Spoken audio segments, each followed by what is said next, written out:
दोस्तों, इस वक्त नेतन्याहू वाशिंगटन में है। आपने देखा ही होगा किस तरीके से अमेरिका ने नेतन्याहू का स्वागत किया। वो स्वागत कोई आम नहीं था। काफिले के ऊपर हेलीकॉप्टर, आगे पीछे दर्जनों गाड़ियां और रास्ते पूरे तरीके से सील। आपको बता दें कि ऐसा प्रोटोकॉल आमतौर पर अमेरिकी राष्ट्रपति को दी जाती है।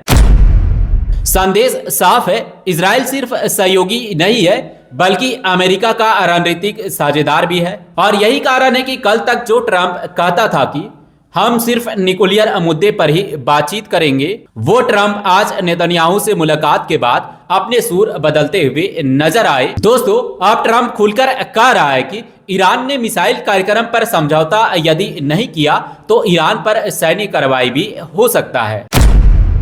यानी अब मामला सिर्फ परमाणु समझौते तक सीमित नहीं है बल्कि अमेरिका और इजराइल साथ मिलकर ईरान पर दबाव बनाने की कोशिश कर रहे हैं। आपको बता दें कि अमेरिकी एयरक्राफ्ट कैरियर पहले से ही ईरानी रेंज पर तैनात है, वही दूसरा रवाना हो चुका है और तीसरा तैयार बैठा है। इसके अलावा B-52 बॉम्बर भी कतर पहुंच चुका है, जहां एयर डिफेंस सिस्टम भी सक्रिय है। आपको बता दें कि पिछले 40 सालों में किसी एक देश के खिलाफ अमेरिका ने इतनी सघन तैयारी पहली बार की होगी, पर फिर भी ईरान तो ईरान है।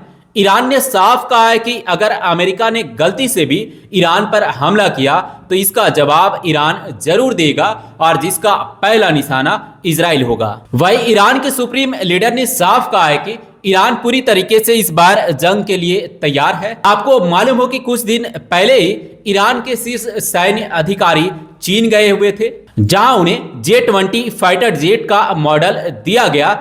दोस्तों, ये वही J-20 फाइटर जेट है जिसकी रफ्तार करीब 3000 किलोमीटर प्रति घंटा है और जिसकी रेंज 2000 किलोमीटर से भी अधिक है। ऐसे में अगर ईरान को J-20 फाइटर जेट मिलता है तो पहली बार ऐसा होगा जिस हवाई ताकतों पर अमेरिका और इजराइल घमंड करता है वो ताकतें अब ईरान के पास भी होगा। मतलब ये खेल बराबरी का होगा। वही इजरायली और अमेरिकी मीडिया में लगातार खबरें चलाई जा रही है कि जमीनी तैयारियां फाइनल स्टेज पर है। कुछ अमेरिकी अधिकारियों ने तो यहां तक दावा किया है कि अटैक का अप्रूवल भी हो चुका है। यानी डिप्लोमेसी की बातें अपनी जगह पर, लेकिन जमीन पर टैंक, जेट और मिसाइलें अपनी जगह पर। वही दूसरी तरफ ईरान भी खुलकर चेतावनी दे चुका है। ईरान का साफ कहना है कि अगर ईरान पर हमला हुआ तो पूरे रीजन में मौजूद अमेरिकी बेस भी ईरान के निशाने पर होंगे। दोस्तों, जरा यहाँ पर ध्यान दीजिए, अगर ऐसा होता है तो ये बेस सिर्फ अमेरिका पर नहीं है बल्कि ये बेस कतर, यूएई और दूसरे गल्फ कंट्रियों की जमीन पर है। ऐसे में एक सवाल है, अगर ईरान अमेरिकी बेस पर हमला करता है तो गल्फ देश इसे कैसे देखेंगे? गल्फ कंट्री इसे कैसे देखेंगे? क्या वो इसे कहेंगे कि ये हमला अमेरिका पर हुआ है या ये कहेंगे कि ये हमला हमारे देश पर हुआ है? आपको बता दें कि पिछली बार जब ईरान ने जवाबी हमला किया था तो उसे सिंबॉलिक बताया गया था, यानी इसकी सूचना पहले से दी गई थी। वही इस बार अगर हमला हुआ तो ये जंग सिंबॉलिक नहीं होगा और अगर ऐसे में किसी स्थानीय सैनिक की जान चली जाती है तो क्या ऐसे में ये देश चुप बैठेंगे? दोस्तों, इतिहास गवाह है, जंग कभी भी कंट्रोल में नहीं होता। तुर्की ने साफ कहा है कि ईरान की अस्थिरता उसकी नेशनल सिक्योरिटी के लिए खतरा है और पाकिस्तान के अंदर जो घटनाएं हो रही है उन्हें भी इससे अलग नहीं देखा जा सकता।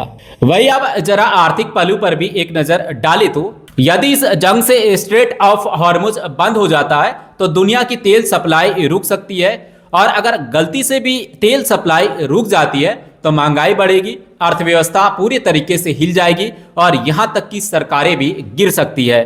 दोस्तों, ऐसे में ये सिर्फ मिसाइलों की जंग नहीं होगी बल्कि ये बाजारों की भी जंग हो जाएगी।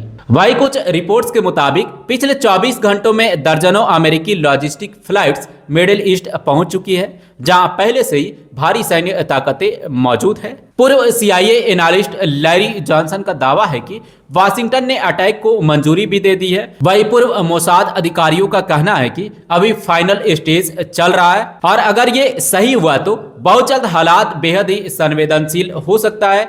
साथ ही कहा जा रहा है कि अमेरिका कोशिश ये कर सकता है कि ईरान पहले हमला करे ताकि इस जंग की नैरेटिव भी बदल दी जाए। आपको बता दें कि इजराइल ने अपने मिसाइल डिफेंस सिस्टम की नए टेस्टिंग भी शुरू कर दी है और इस बार $112 बिलियन का रक्षा बजट रखा गया है, जो कि अब तक का सबसे बड़ा बजट है। ऐसे में अब सवाल यह है कि क्या यह सिर्फ डिफेंस है या किसी लंबी जंग की तैयारी है। दोस्तों, आपको एक बात बता दें, यदि ईरान में केंद्रीय सत्ता कमजोर होती है तो यह महीनों या शायद सालों स्ट्राइक हो सकते हैं, जैसे कि कभी सीरिया में हुई थी। वही अगला खबर गाजा से, जहां गाजा में इजरायली सेना ने ऐसे हथियारों का इस्तेमाल किया है जिनके इस्तेमाल पर पाबंदियां लगी हुई है। द रेस्ट ऑफ स्टोरी के मुताबिक गाजा में इजराइल ने वैक्यूम बम का इस्तेमाल किया था।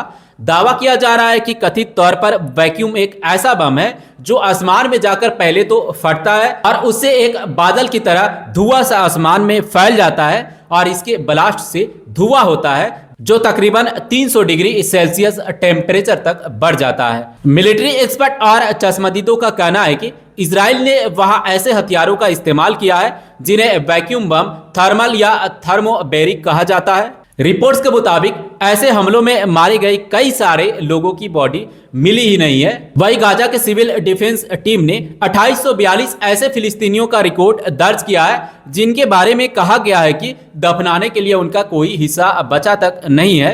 वही 3500 से ज्यादा लोग अभी लापता है। मतलब हम कह सकते हैं कि इजराइल ने इंसानियत की सारी हदें पार कर दी है। आपको बता दें कि डोनाल्ड ट्रंप की तरफ से जो सीज फायर लागू किया गया था उसके लगभग 100 दिन पूरे हो चुके हैं और इस सीज फायर के दौरान भी तकरीबन 500 से ज्यादा फिलिस्तीनी मारे जा चुके हैं। वही अगला खबर अमेरिका से ही है। आपको तो मालूम ही होगा कि ईरान और अमेरिका के बीच हालात विस्फोटक बने हुए हैं। परमाणु मुद्दों पर बातचीत अभी तक किसी मुकाम तक नहीं पहुंची है। इसी बीच खबर है कि अमेरिका का रक्षा मंत्रालय मिडिल ईस्ट में दूसरे अमेरिकी एयरक्राफ्ट कैरियर ग्रुप भेजने की तैयारी में है। America news agency the wall street journal के मुताबिक पेंटागन मिडिल ईस्ट में अगले 2 हफ्तों में अमेरिकी स्ट्राइक ग्रुप तैनात कर सकता है। दरअसल ईरान के परमाणु ठिकानों पर फिर से अमेरिका और इजराइल के हमले का खतरा बना हुआ है, जिसे देखते हुए ईरान अंडरग्राउंड परमाणु ठिकानों को और भी ज्यादा मजबूत करने में लगा हुआ है और जिसका कारण है अमेरिकी हमलों से इन्हें महफूज रखा जा सके। रिपोर्ट्स के मुताबिक ईरान के कुलांग गाजला माउंटेन, जिन्हें पिकिका पहाड़ों के नाम से भी जाना जाता है, ईरानी सरकार यहां मौजूद परमाणु ठिकानों को और ज्यादा मजबूत करने में लगी हुई है। आपको बता दें कि 10 फरवरी को सैटेलाइट से ली गई तस्वीरों से साफ पता चलता है कि ईरान ने इन पहाड़ों के भीतर या नीचे जाने वाली 2 सुरंगों के रास्तों को भारी उपकरणों से ढक दिया है। वही अमेरिकी एजेंसी की रिपोर्ट्स के मुताबिक जून 2025 में अमेरिका द्वारा फोडोन, नतांज और इस्फा परमाणु ठिकानों पर हमले से पहले ठीक इसी तरीके की तैयारी की गई थी। आपको बता दें कि इस परमाणु ठिकानों में मुख्य रूप से यूरेनियम गैस प्रोड्यूस की जाती है, जिन्हें सेंट्रीफ्यूज पर छिड़क कर यूरेनियम संवर्धन किया जाता है। और पिछले महीनों ही सैटेलाइट से ली गई तस्वीरों से यह खुलासा हुआ था कि ईरान ने इस वान परमाणु ठिकानों के छत पर कुछ निर्माण किया है। उस वक्त कहा गया था कि ईरान यह सब कुछ मलबे में दबे संवेदनशील मटेरियल यानी कि यूरेनियम को निकालने की कोशिश कर रहा था। दोस्तों, फिलहाल आज के खबरों में इतना ही। बने रहिए हमारे साथ हर खबरों के लिए, हम आपको करवाएंगे हर खबरों से रूबरू। खुश रहिए, सलामत रहिए। आप सबों को मेरा दुआ और सलाम।